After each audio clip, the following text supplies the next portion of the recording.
Amém, glória a Deus.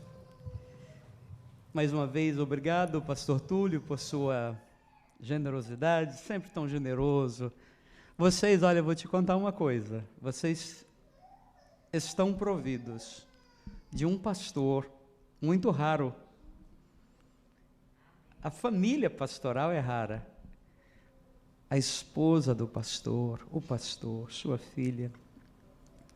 E eu fico assim olhando, né, como que Deus dá à comunidade dos santos esses homens como presente para a comunidade. Eu sou grato a Deus porque Ele tem suprido esta igreja e tem dado a essa igreja um pastor segundo o seu coração. Eu acompanho já o pastor Túlio há alguns anos e fico observando o modo como ele se move. E olha, vou te dizer uma coisa, não há nada que eu tenha visto, percebido, notado, nesses anos todos que caminho com ele. Nunca encontrei nada que o desabone como pastor. Então, eu sou muito grato a Deus pela vida do pastor Túlio, sua família, e a igreja, sem dúvida alguma, está em excelentes mãos. Amém, queridos? Eu quero dizer que estou muito feliz pela oportunidade de estar com vocês mais uma vez.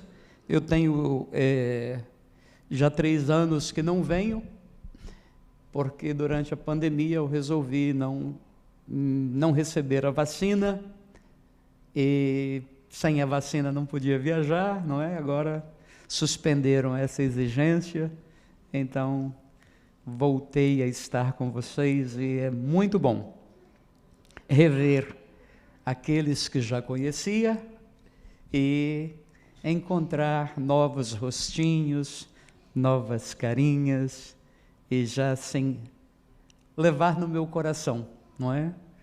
Esperando que ao retornar você esteja aqui, viu? Eu quero voltar e ver você aqui. E juntos nós vamos promover o reino de Deus neste lugar, porque para isso fomos chamados. Tá bem? Antes de ministrar, eu gostaria de cantar uma canção. E eu vou aqui me dirigir ao teclado.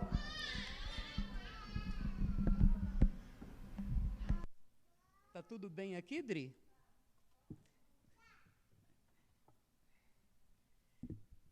Olha só, é porque ela é bem mais alta que eu, o microfone fica lá em cima na minha cabeça.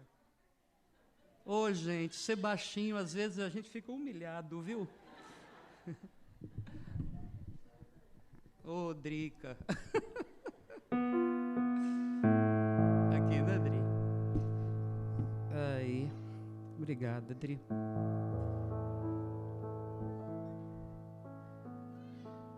Cadê a minha amiguinha que vai me ajudar fazendo a segunda voz no coro?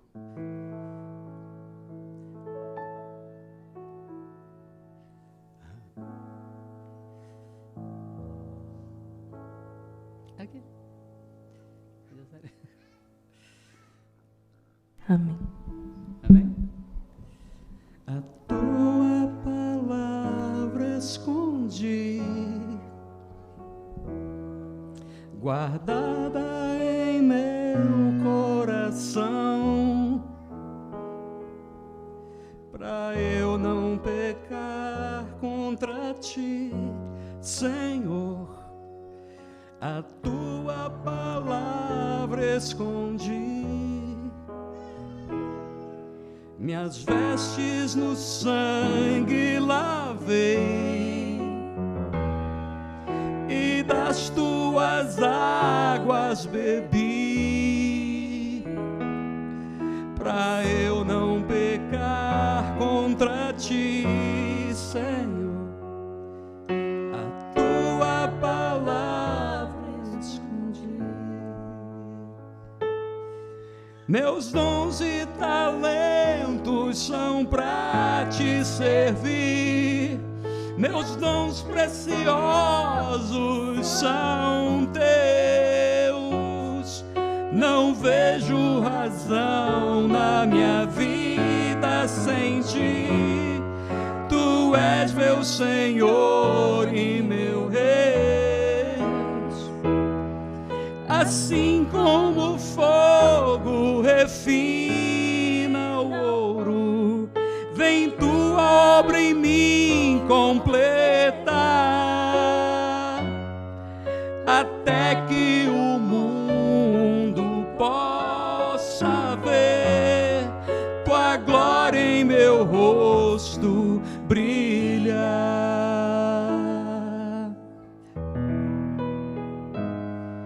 A tua palavra escondi, guardada em meu coração,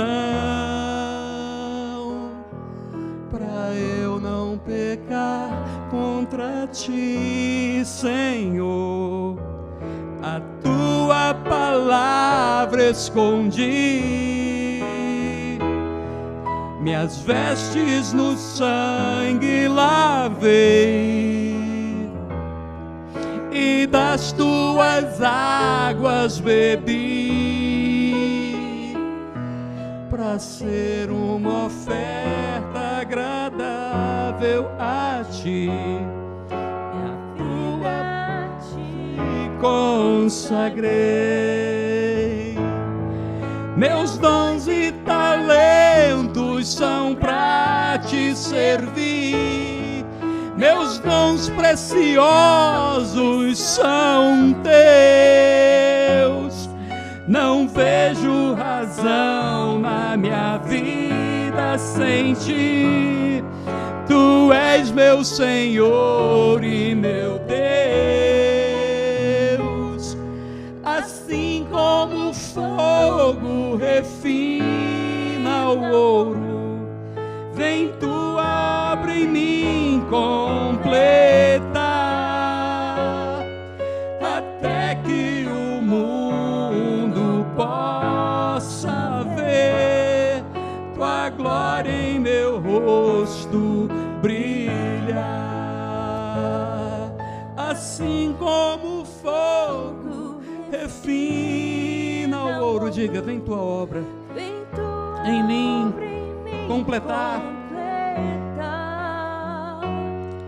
até que o mundo possa ver tua glória em meu rosto brilhar.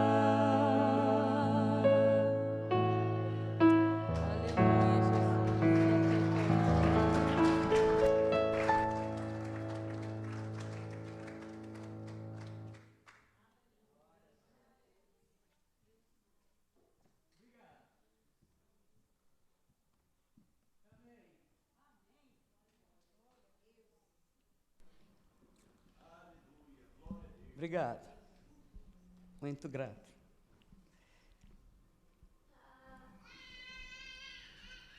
A última parte da canção diz assim: vem tua obra em mim completar. Para quê? Até que o mundo possa ver tua glória em meu rosto brilhar.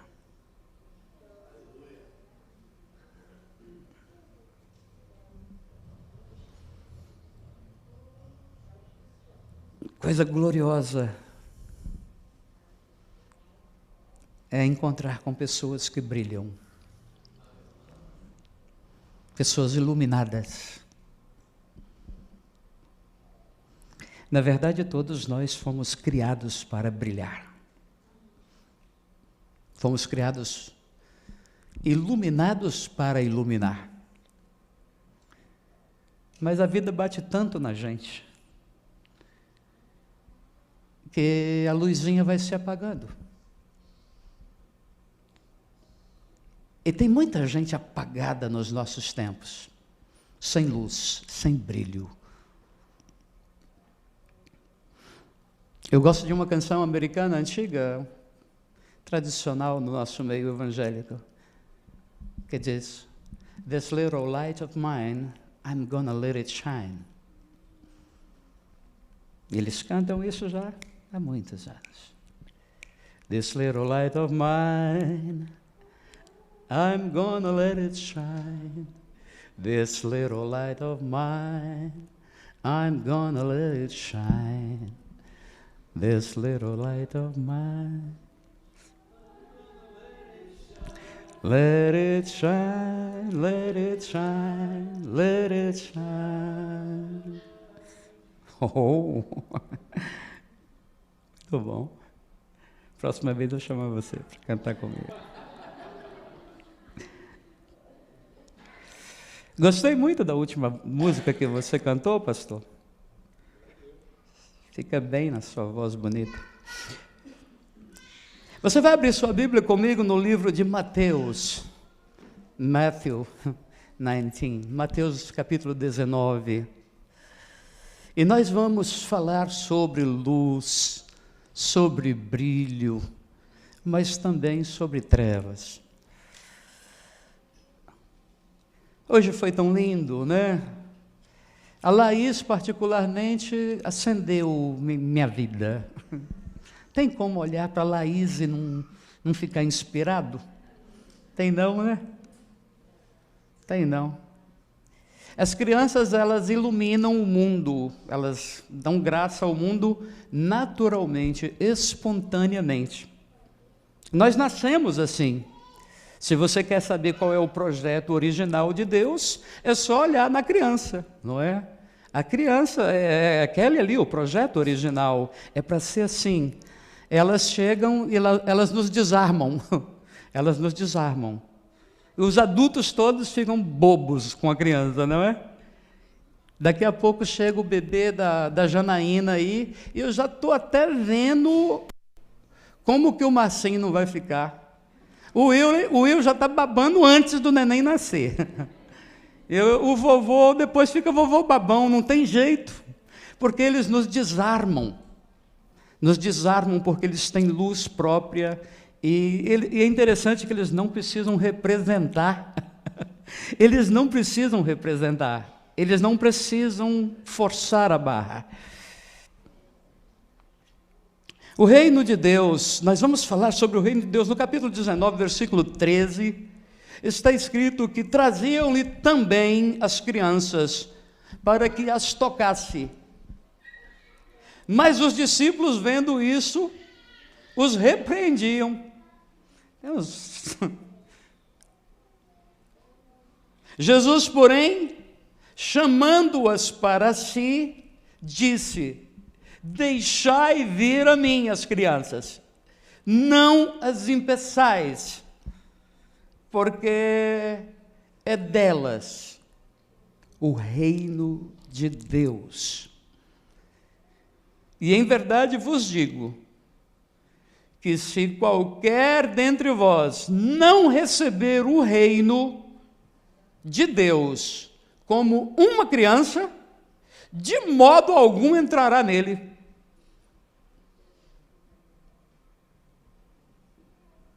De modo algum. Hoje você vai entender porque tantos dos gloriosos benefícios e das gloriosas promessas, de algum modo, embaraçosamente, não são realidade em nossa vida. Caramba, mas são tantas as promessas, são tantas e tão poderosas. Todavia, parece que na minha vida não é uma verdade. Mas por que será que não é uma verdade? Hoje você vai entender. Não é porque Deus não te ama, não é porque Deus não te quer bem, e nem tem nada a ver com os seus méritos, não é porque você é merecedor ou não é merecedor, é outra história. O reino de Deus é um tema dominante em toda a pregação de Jesus, do começo ao fim.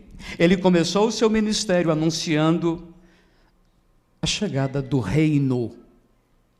E ao longo de toda a sua missão e mensagem, pregação, o que ele vai fazer é menções repetidas ao reino de Deus.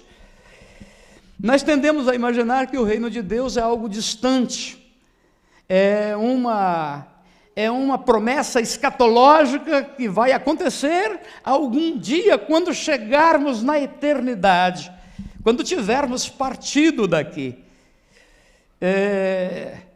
Tendemos a relacionar o reino de Deus com a descrição de João no livro de Apocalipse, quando ele fala daquele lugar maravilhoso de ruas de cristal e de portais de pérolas cravados de diamantes. Essa é a ideia que se tem quando se pensa e se fala no reino de Deus. Nós podemos sim conceber o reino de Deus, é uma verdade, a partir dessa visão, desse prisma escatológico. É verdade que há um reino vindouro, isto é uma verdade. Mas acontecerá esse reino? Sim. Segundo o que está escrito no livro de Apocalipse, que é o último suspiro da história. O último suspiro da história. Ali no livro de Apocalipse nós vemos o apóstolo João descrevendo esta realidade de um reino vindouro, antes da história ser tragada pela pós-história. Ali você vai ver João dizendo que depois dessas coisas eu ouvi no céu como que uma grande voz de uma imensa multidão que dizia: aleluia, salvação e glória e poder pertencem ao nosso Deus, porque verdadeiros e justos são todos os seus juízos, pois julgou a grande prostituta que havia corrompido a terra com a sua prostituição, e das mãos dela vingou o sangue dos seus servos. Outra vez disseram aleluia, e a fumaça dela sobe pelos séculos dos séculos. Então os 24 anciãos e os 4 seres viventes prostraram-se e adoraram a Deus que está sentado no trono, dizendo aleluia. E saiu do trono uma grande voz que dizia: louvai o nosso Deus, vós, todos os seus servos, e vós que o temeis, pequenos e grandes.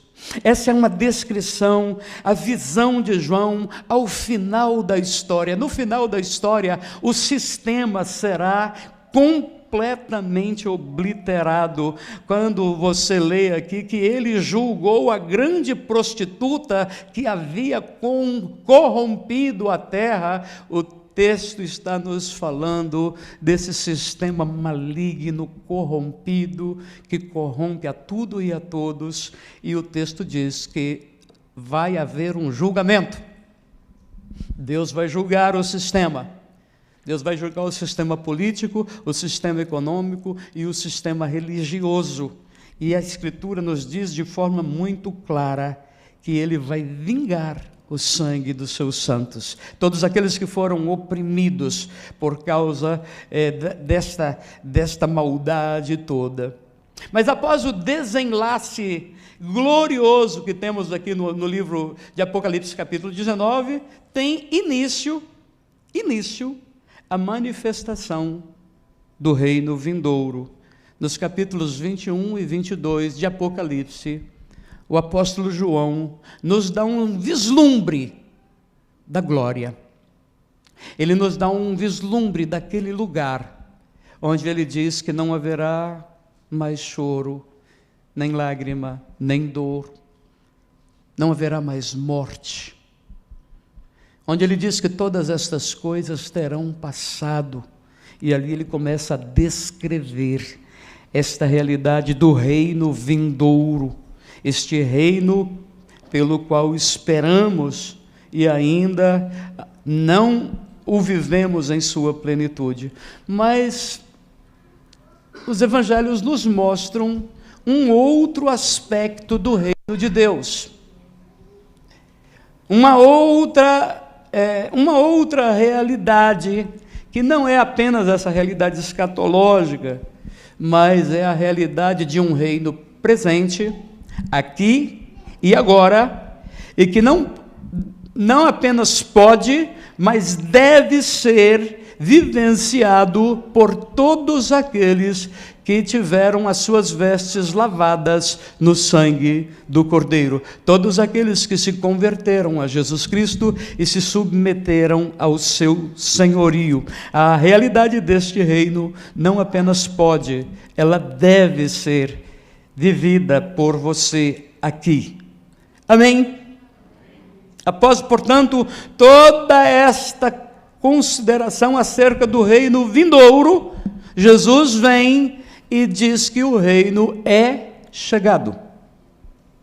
Com ele, o reino é chegado. No aspecto temporal, o reino já chegou. No capítulo 3, versículo 1 de Mateus, a Bíblia nos conta que naqueles dias surgiu João Batista pregando no deserto da Judéia, e ele dizia: arrependei-vos, porque o reino de Deus está próximo. Arrependei-vos, porque o reino de Deus está próximo. Logo em seguida, no capítulo 4 de Mateus, Jesus, após ter sido batizado, após ter passado por 40 dias no deserto, sendo provado por Satanás, depois de provado, ele é aprovado, e ele sai do deserto. Ele ouviu dizer que João Batista, aquele que o havia batizado há poucos dias, estava preso. Ele então sai do deserto, ele está no deserto da Judéia, e ele vai para a Galileia, o norte de Israel, e ele vai, o texto diz que ele foi habitar em Cafarnaum. Cafarnaum.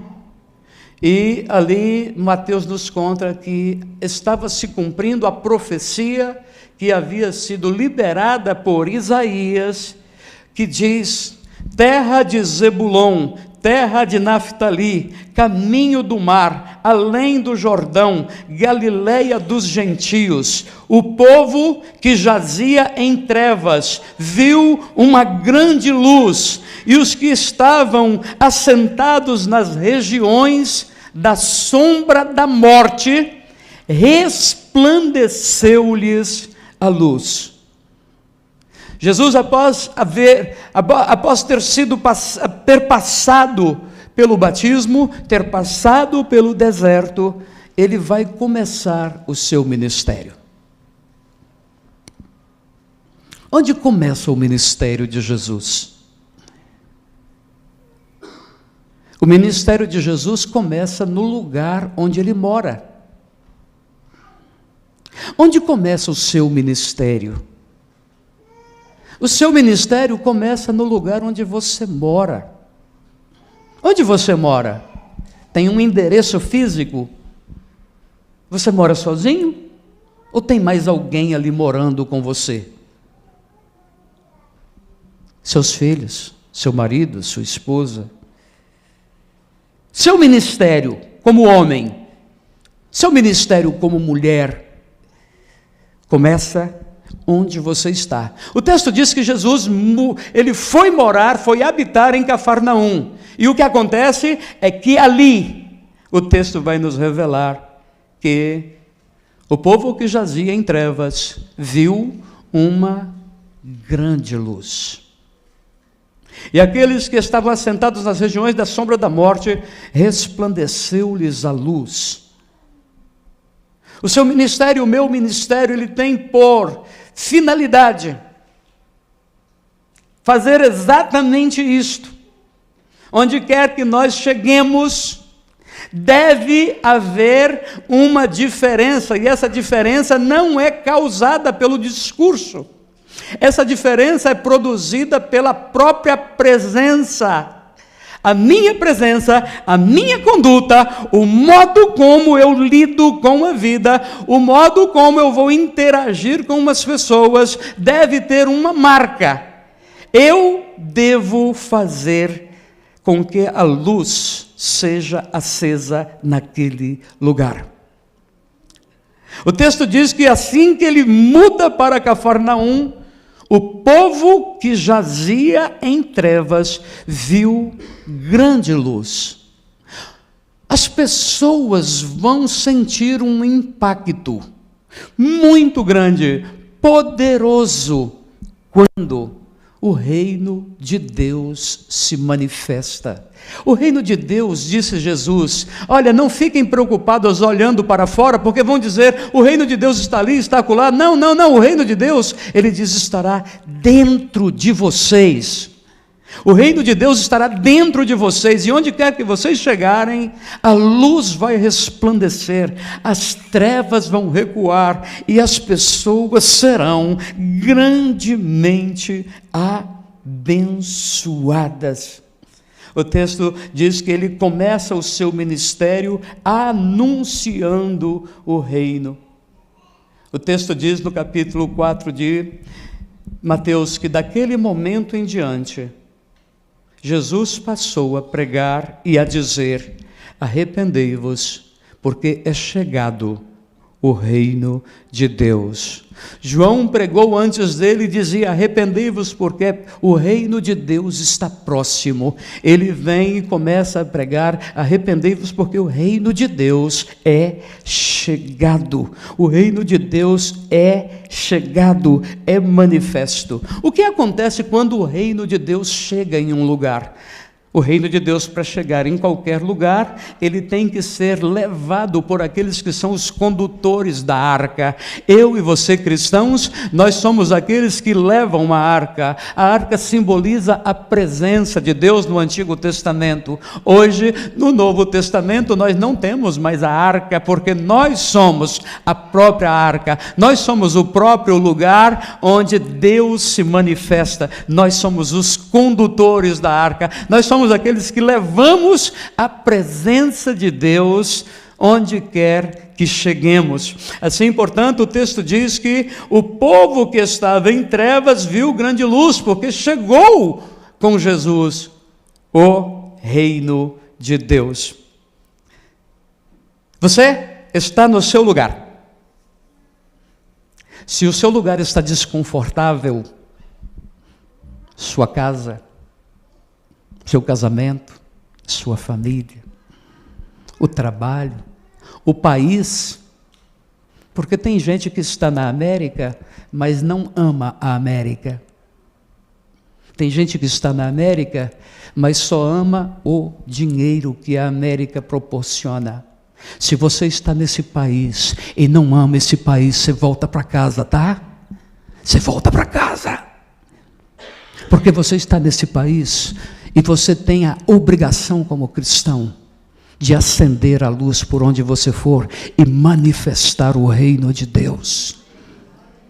Me perdoe, mas isto é uma verdade que se aplica a todas as áreas da vida. Onde quer que você chegue como servo de Deus, como serva de Deus, você tem que manifestar o reino de Deus. E se porventura está desconfortável, não está bom, o casamento está uma confusão, está uma porcaria, e você reclama dela, e ela reclama de você, e vem os dois ao pastor, e o pastor, meu Deus do céu, tem misericórdia desse povo, e não tem conserto, e passa um ano, passa 2, passa 3, e o negócio é um vinagre que não acaba mais. Meu irmão, você tem que converter, meu irmão. Tem que converter, meu irmão. Mas eu já sou crente, pastor.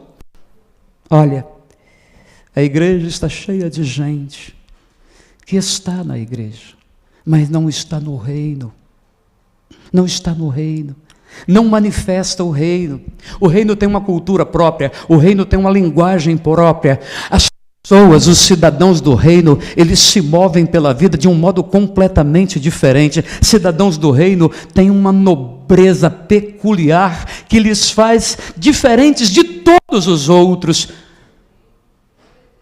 Quando um cidadão do reino chega em qualquer lugar, em qualquer contexto, não tem jeito, as trevas recuam, as trevas vão embora, a luz se faz, a paz vem, a conciliação, a conserto, a perdão, a superação. Muitas vezes um casal vem para mim tratar comigo e vem com seus problemas, e eles vêm falar de separação. Eu digo, olha, no reino de Deus, essa palavra não existe no nosso vocabulário. No reino de Deus existe superação. Ah, não, mas separação não existe no nosso vocabulário. Se o reino de Deus chegar, tem conserto. Se o reino de Deus chegar, tem jeito. Se o reino de Deus chegar, tem solução. Se o reino de Deus chegar, tem cura. E acabou a alegria do casamento, acabou tudo. Acabou até Jesus chegar. Virou uma água, né? Só tem água, não acabou o vinho. O vinho, você sabe que é sinônimo de alegria, é sinônimo de prazer, é sinônimo de celebração. E quando a relação já não tem alegria, acabou a alegria, deixa Jesus chegar. Convida Jesus. E a água vai se fazer vinho, a alegria vai voltar, o prazer vai voltar, mas sem o reino, só temos como resultado, confusão. Confusão. Jesus está em Cafarnaum. Em Cafarnaum, Jesus brilha. Em Cafarnaum, as trevas recuam. Por quê? Porque, segundo o apóstolo João, em sua primeira carta, não há comunhão entre luz e trevas. Não tem como haver a coexistência pacífica desses dois elementos. Então, quando a luz chega, as trevas têm que retirar. Tem briga? Não. Tem estresse? Tem bate-boca? Tem confusão? Tem disputa? Não. O quarto pode estar escuro. Você aciona o interruptor.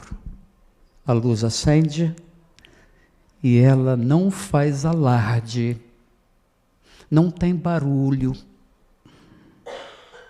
Na luz não tem barulho, não tem alarde, não tem bate-boca, não tem confusão.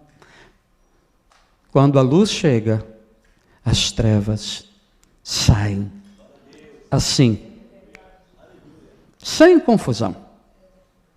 Querido, querida, nós estamos aqui diante de uma palavra que vai nos confrontar. Mas este confronto pode produzir vida, cura, restauração, mudança de mente. Jesus, então, ele vai começar a sua pregação, o seu ministério com uma palavra.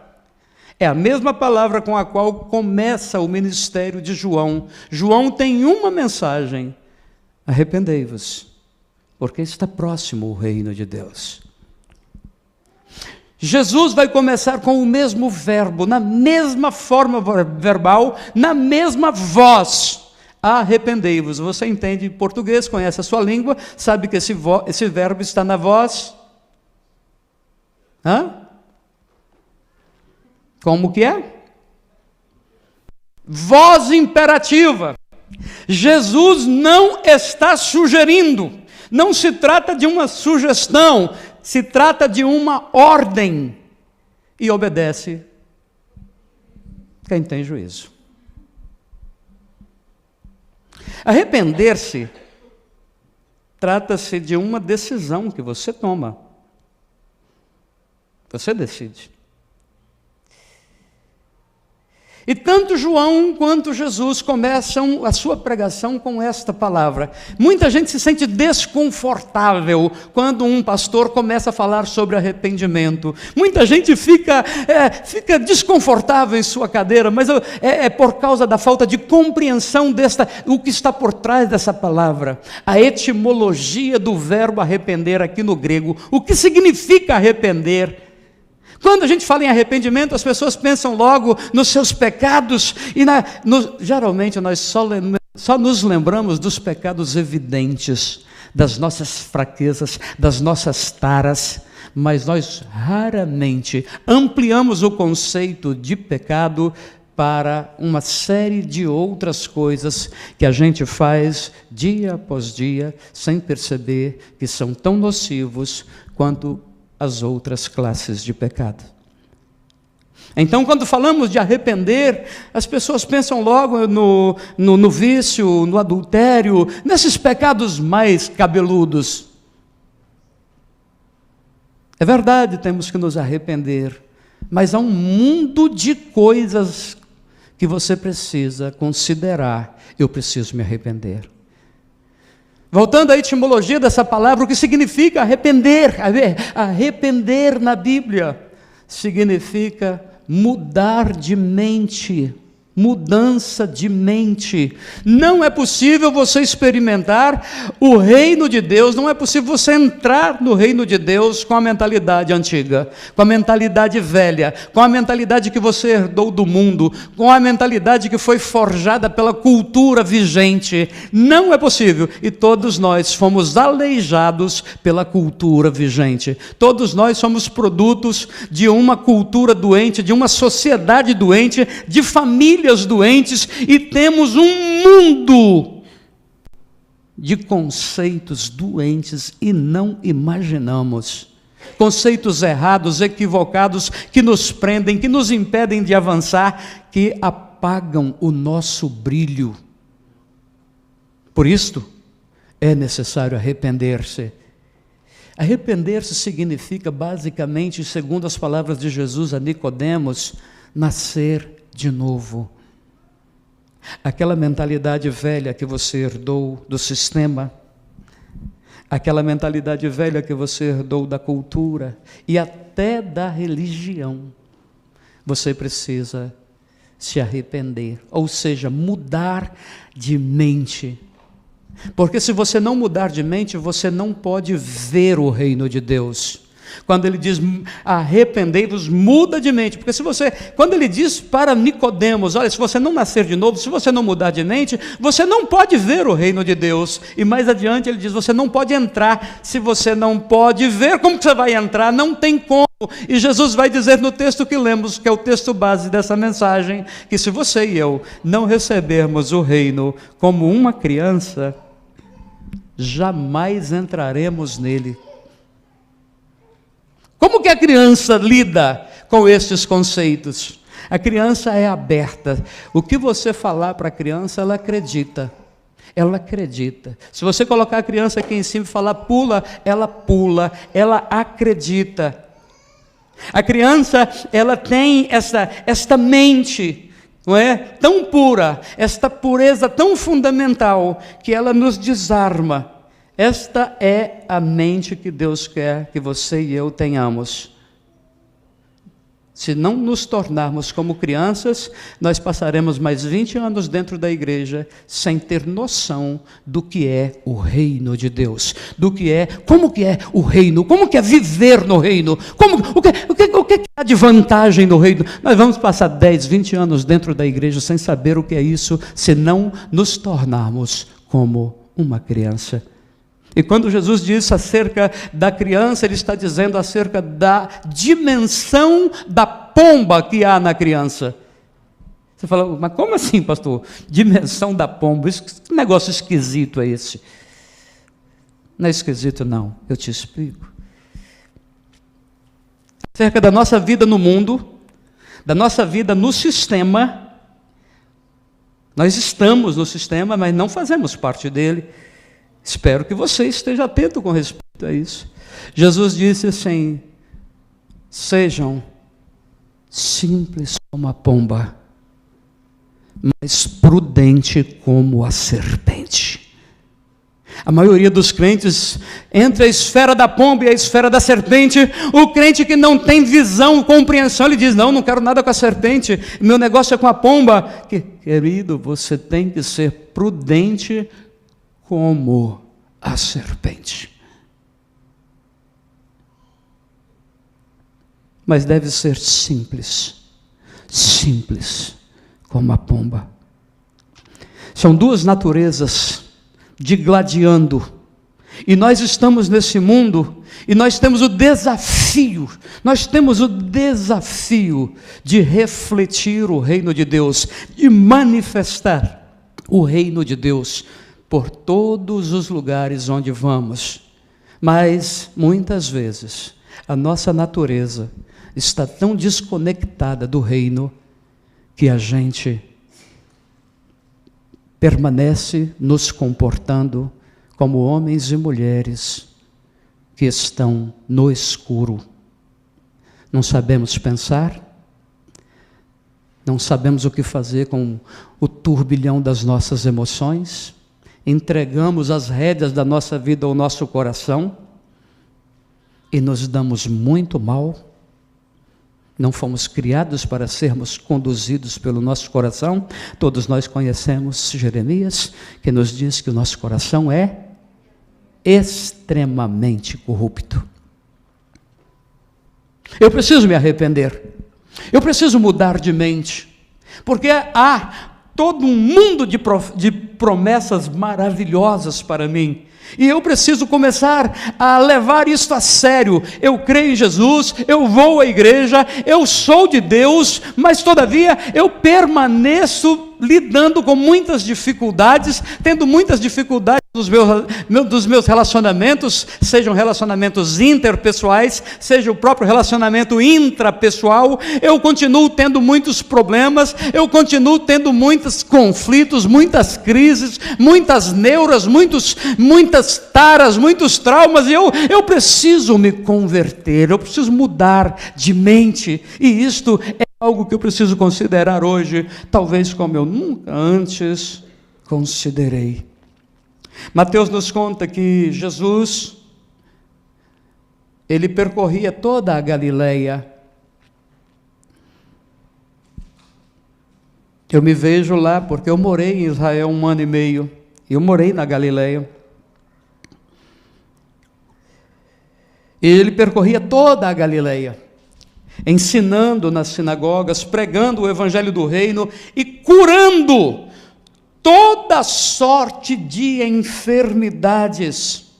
Sua fama correu por toda a Síria e trouxeram-lhe então todos aqueles que sofriam, acometidos de todos os males, e ele os curava. Queridos, quando uma pessoa está manifestando o reino de Deus, maravilhas acontecem. Pessoas curadas curam. Pessoas iluminadas iluminam. Pessoas bem resolvidas resolvem. Agora pessoas doentes adoecem. Pessoas sombrias escurecem. Pessoas complicadas complicam a vida. Agora eu fui chamado para perto. O texto nos diz lá nas Escrituras, no capítulo 1, verso 13 de Colossenses, que ele me libertou do império das trevas e me transportou para o reino, onde eu tenho remissão de pecados, liberto do maior flagelo da alma humana, que é o complexo de culpa, a acusação de uma mente e de demônios que acusam. Eu estou liberto, os meus pecados foram pagos, a dívida que era contra mim foi cravada na cruz, o meu Salvador triunfou sobre aqueles que me escravizavam e os expôs publicamente ao desprezo e fez para mim, preparou para mim uma mesa na presença dos meus inimigos e diz: filho, come. Senta e come. Mas Senhor, está cheio de inimigos por todos os lados. Filho, senta e desfruta. Tem um banquete para você nesta dimensão. O céu um dia, o reino vindouro um dia é uma realidade, mas se você está comendo o pão que o diabo amassou, nesta vida tem alguma coisa de errado com você, você ainda não entendeu o mistério do seu chamado e a grandeza da sua salvação. É muito comum que os pregadores digam que ao invés de comer o pão que o diabo amassou, você precisa começar a comer o pão que amassou o diabo. E ele disse: quem de mim se alimenta, por mim viverá. Quem de mim se alimenta, por mim viverá. De quem você se alimenta? O que você está comendo? Amém. Jesus curava, Jesus libertava, Jesus salvava. E você? Sua vocação é a mesma: salvar, libertar e curar. Sua vocação, seu chamado. Você é uma agente de salvação, libertação e cura. Agora, se o reino de Deus não se manifestar por onde você anda, então nós precisamos rever tudo isto, e a palavra do Senhor cai sobre nós nesta manhã, dizendo: arrependei-vos. Muda de mente, arrependei-vos. Todas essas maravilhas acontecem, pessoas são curadas, pessoas são libertas, pessoas são iluminadas, pessoas são inspiradas, pessoas são magnetizadas, pessoas são energizadas por um homem, por uma mulher que está dentro do reino, vivendo o reino. Você quer isso para você? Quando o reino chega, quando o reino se manifesta, maravilhas acontecem. Quando o reino vem, chega com ele tudo que é próprio do reino, tudo que faz parte do reino: paz, alegria, amor, compreensão, perdão, força, vitória, honra, respeito, graça. Tudo é manifestado. A presença do reino traz consigo a presença do próprio Deus. Por que você acha que ele ensina? Buscai em primeiro lugar o reino. Buscai em primeiro lugar o reino. Por que essa ênfase tão grande no reino e na busca prioritária por ele? A ideia não é, ao sermos salvos, a ideia não é que sejamos levados para o céu, porque temos uma vida para viver aqui. A ideia é que, através da manifestação do reino, de uma mentalidade real, você traga o céu para a terra. Você pode. O reino está em você. Mas talvez você não entendeu isso ainda e não tem sabido como fazer.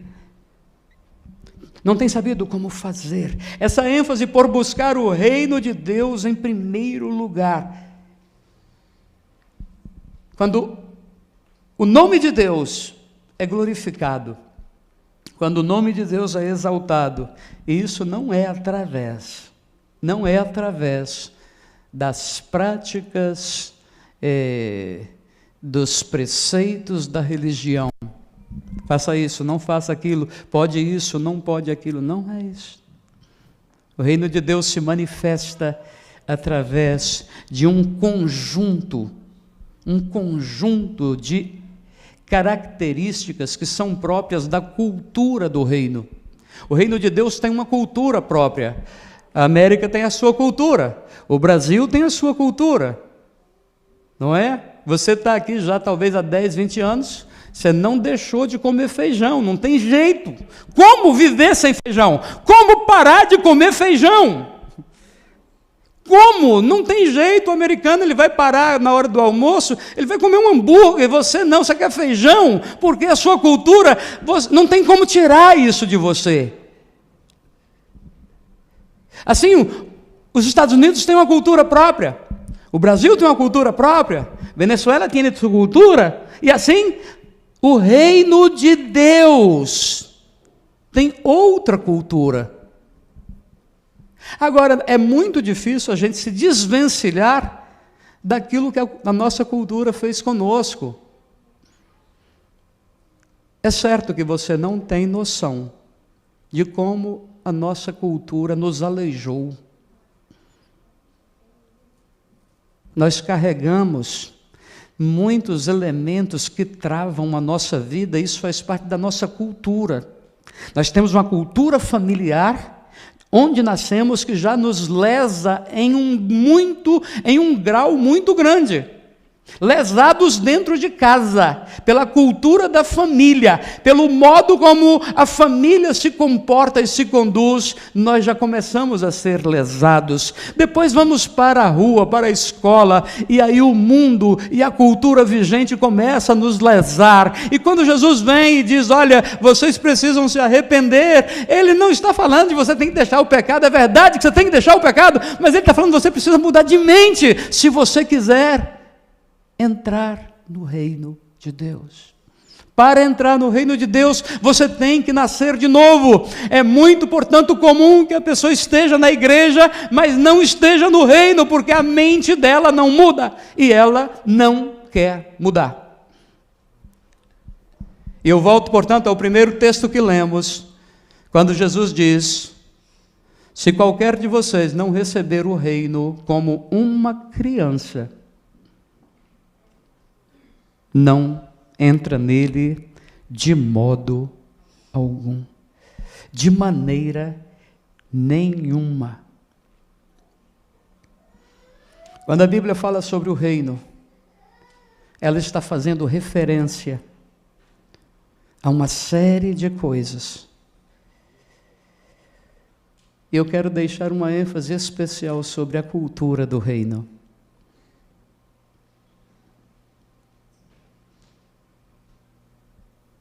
Cultura do reino, a mente do reino.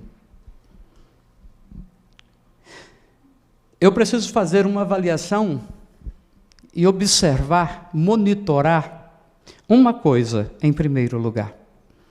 De tudo que você deve se preocupar na gestão da sua vida, uma coisa você deve se preocupar em primeiro lugar: relacionamentos. Relacionamentos.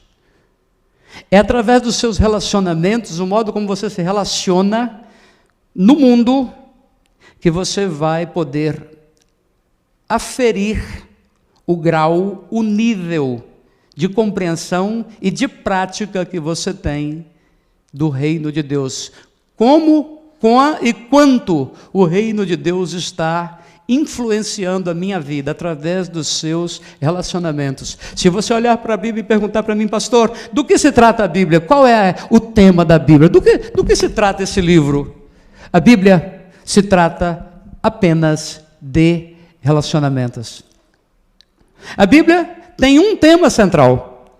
Está difícil, mas Jesus dá graça. A Bíblia tem um tema central, e o tema central da Bíblia é relacionamento. E tudo que a Bíblia ensina está voltado para a gestão de relacionamentos. Relacionamentos em 3 níveis. Se você guardar isso, você entendeu do que se trata a Bíblia. Se alguém te perguntar do que se trata a Bíblia, e se você guardar isso, você sintetizou do que se trata a Bíblia. A Bíblia trata de relacionamentos. Apenas. Em 3 níveis: seu relacionamento com Deus, seu relacionamento consigo mesmo e o seu relacionamento com o outro. Toda a Bíblia, toda a lei e todos os profetas resume-se a isso: amarás o Senhor teu Deus, amarás o próximo como a ti mesmo. E ele diz: quem fizer isso cumpriu toda a lei. Quem fizer isto cumpriu a lei. Então, como que eu vou entender em que nível e em que grau eu estou inserido no reino de Deus? Observando os meus relacionamentos. Como que você se relaciona com a sua esposa? Como que é o seu relacionamento marital? Seu relacionamento conjugal? Qual é o grau de saúde que você experimenta na sua casa? Qual é o grau de céu que tem lá em casa? Porque na sua casa, se você é cristão, se a sua mulher é cristão, o seu lar tem que ser um pedacinho de céu. Tem que ser aquele lugar onde as pessoas chegam e elas querem ficar. O seu casamento tem que ser aquele casamento que as pessoas olham e pensam assim: puxa vida, eu queria ter um casamento como este. Os seus relacionamentos devem refletir o reino. Os seus relacionamentos devem, a forma como você se relaciona com o mundo, com as pessoas, a forma como você trata as pessoas, deve refletir o reino. Porque onde você chegar, as trevas têm que recuar, tem que haver luz. Você, como representante do reino, deve acender a luz, um acendedor de luz.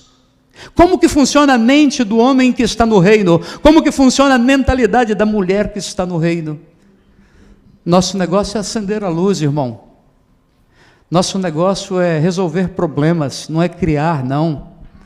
Nosso negócio é promover pessoas, nosso negócio é iluminar pessoas, nosso negócio é abençoar pessoas, e isso tudo começa lá em casa. É lá em casa, promovendo os seus, amando os seus, cuidando dos seus, honrando os seus, respeitando os seus, iluminando os seus. Tudo isso começa lá em casa. Onde você chegar, se você for um cidadão do reino,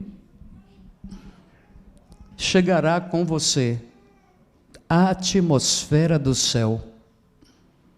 Pensa numa coisa maravilhosa. A atmosfera do céu. A linguagem do céu. O comportamento do céu. Toda a nobreza do céu. Se isso não está acontecendo na sua vida, então eu diria que você precisa se arrepender. Você precisa mudar de mente. Se você está brigado com alguém, brigada com alguém, precisa mudar de mente, precisa se converter. Você está brigada talvez consigo mesma, que é muito comum, pessoas brigadas com elas mesmas. Pessoas que não se aceitam, não se amam, precisam se arrepender, se converter. O reino de Deus, portanto, não é apenas a promessa de uma realidade vindoura, em um tempo distante. O reino de Deus é para ser vivido e desfrutado aqui. Você pode cuidar de si. Você sabia que amar a si próprio é um mandamento como o outro? É um mandamento. Amar a Deus, amar o próximo e amar a si.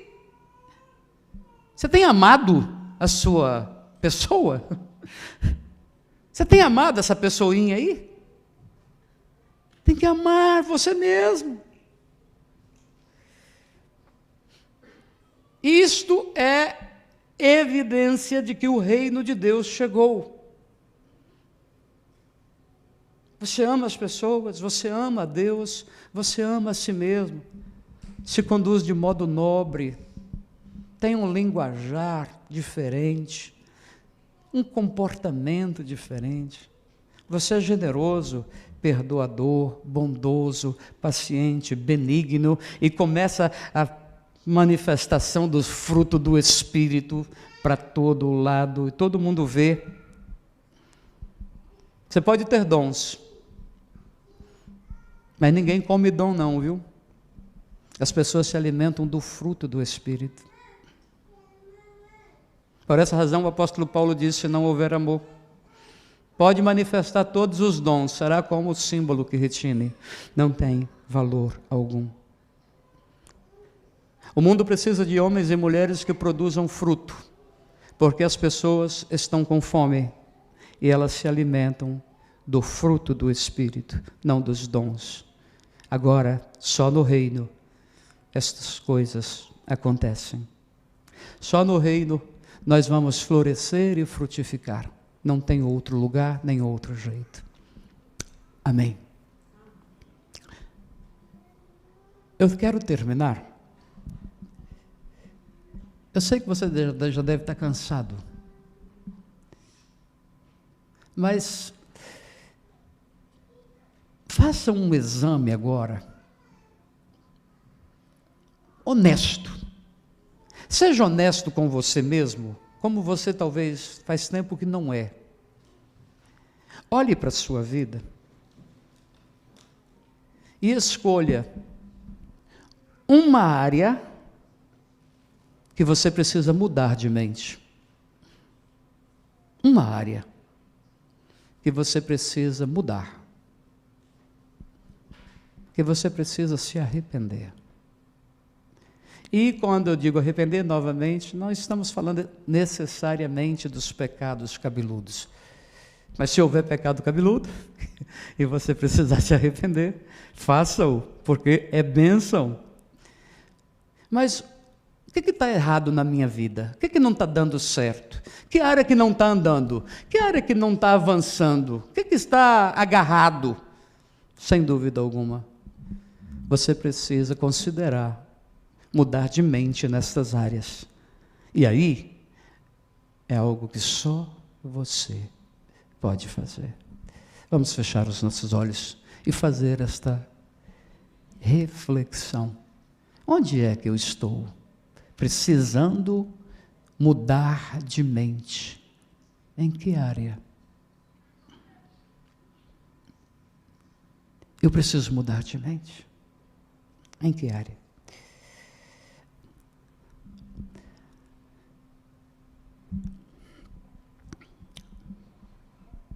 Onde eu preciso mudar de mente, meu Deus? Onde eu preciso mudar de mente, meu Deus? Senhor, revela, mostra para o teu filho, mostra para a tua filha, onde ele precisa mudar de mente, onde ela precisa mudar de mente. E dá a ele, meu Pai, dá a ela uma disposição de ferro, uma disposição inquebrantável de sair daqui com uma determinação de que esta área vai ser enfrentada e não vai permanecer como esteve até aqui. Senhor, ilumina o meu irmão, ilumina a minha irmã, ativa nele, ativa nela, ó Deus, os princípios do teu reino, para que amanhã ele não esqueça que é sua responsabilidade manifestar o reino por onde ele for, por onde ela for. Ajuda, meu Pai, o casal, a família, que tem vivido dias difíceis, conflitos, talvez, meu Pai, entra ano e sai ano, e eles continuam se desgastando naquela mesma área. Dá graça a ela, Pai, dá graça a ele, para trazer o reino, manifestar o reino em sua casa, em seu casamento, no trato com os filhos. Dá graça a esse homem, meu Pai, dá graça a essa mulher, meu Pai, para manifestar o reino de Deus em sua casa, trazendo cura, que ela não fique esperando, meu Pai, para ele mudar, e nem ele fique esperando que ela mude, mas que cada um tome a responsabilidade de fazer a sua parte, para manifestar o reino de Deus no seu casamento, manifestar o reino de Deus na sua casa, que cada um, meu Deus, tome a responsabilidade de declarar a paz, de trazer a alegria, a celebração, a boa amizade, a boa compreensão. Meu Deus, queima no nome de Jesus toda manifestação das trevas na vida do meu irmão, sua vida pessoal, sua vida profissional, sua vida conjugal, Pai, especialmente porque tudo começa lá em casa. Senhor, que haja luz no casamento do meu irmão, que haja alegria, que haja, ó Deus, compreensão, que haja perdão, que haja bondade, generosidade, que haja gentileza, ó Deus, tanta truculência às vezes entre os casais, que haja gentileza, ó Deus, a educação mais fina, que os valores, os princípios, a cultura do reino de Deus venha sobre a vida do meu irmão, a vida da minha irmã. Senhor, nós terminamos orando e pedindo, como o Senhor mesmo nos ensinou: Pai nosso que está nos céus, santificado seja o teu nome, venha o teu reino. Venha o teu reino em nossa mente, em nossas emoções, em nossos sonhos, em nossos planos, em nosso casamento, na criação dos nossos filhos. Venha o teu reino e seja feita a tua vontade. Em nome de Jesus. Amém. E graças a Deus.